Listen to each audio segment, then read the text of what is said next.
Mihawk, the world's strongest swordsman, a title at which the One Piece community as of recently, by the name of JD Legend, is being called It's phony. And you would think that with a title such as the strongest swordsman, Mihawk being the strongest would be a no-brainer. But today, I'll be bringing up the points within the One Piece community to decide whether or not Mihawk is truly the world's strongest swordsman or the world's strongest painter. Get it? Because like the fake backblade. What's good, YouTube? It's Takt.mp4 and a quick recap for the people that's new to the series. I'm gonna introduce y'all to a brand new series on the channel called Fraudwatch.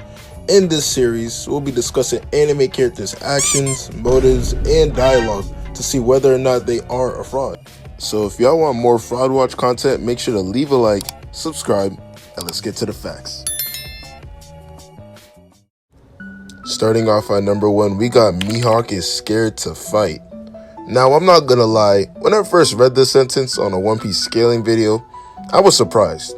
Not at the fact that somebody said it, but the fact that I couldn't disagree with it. Mihawk, after losing his rival Shinx D-Snitch to the East Blue Menace, took the arm, left bro extremely lonely and with no one to hang with. So that in itself makes sense. But when Mihawk entered the Cross Guild and is surprised when Buggy wants to be Pirate King, his scary self goes, You expect us to fight Shinx, Luffy, and Blackbeard? Like, yes bro, didn't you want a challenge?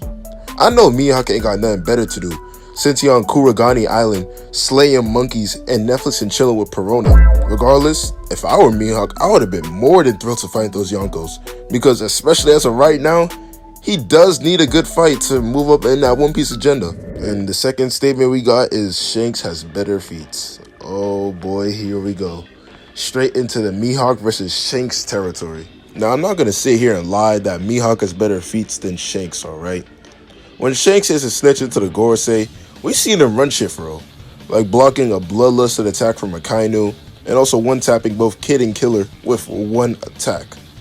As a One Piece connoisseur, I must say, those are some valid feats, indeed, for a Yonko Plus character.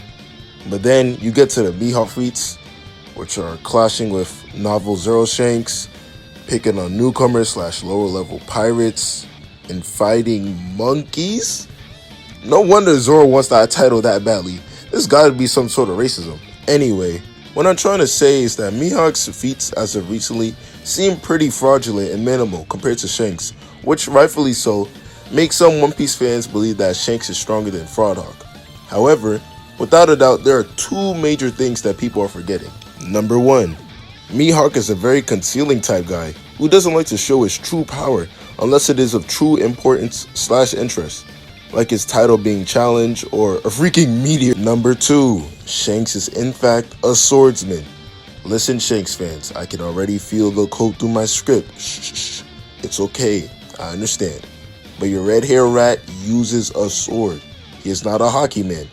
I don't know what Shanks fan coped so hard to create that term, but no, he is not a hockey man, because if he was, Luffy is a hockey man, Kaido is a hockey man, Dream is a hockey man.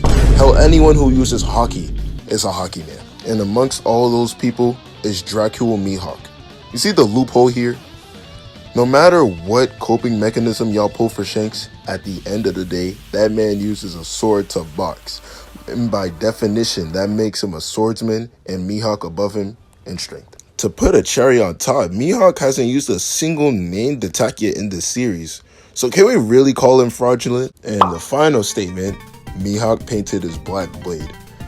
Now, I'm not going to hold y'all. This one's kind of a running joke within the Agenda Piece community, mainly since he's the one out of 2 people in the entirety of One Piece to have a black blade, but yet is very picky with his fights despite wanting a challenge. And also because the other person to have a black blade was Ryuma, who right now is dead as hell.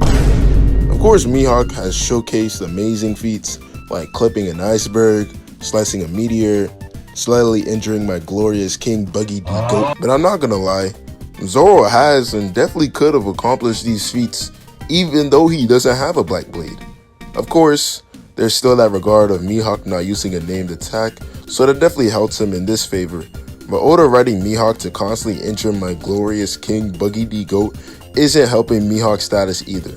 However, we can upscale Mihawk from his black clone, S-Hawk, who not only cut a chunk of this mountain off, but also scared arguably the strongest pirate as of right now, Blackbeard, and forced him to use his armament hockey, which wasn't shown before.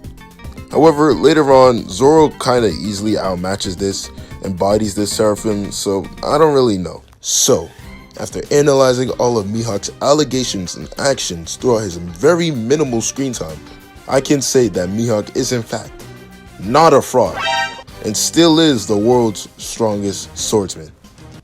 Case closed. Again, thank y'all so much for reaching the end of this vid.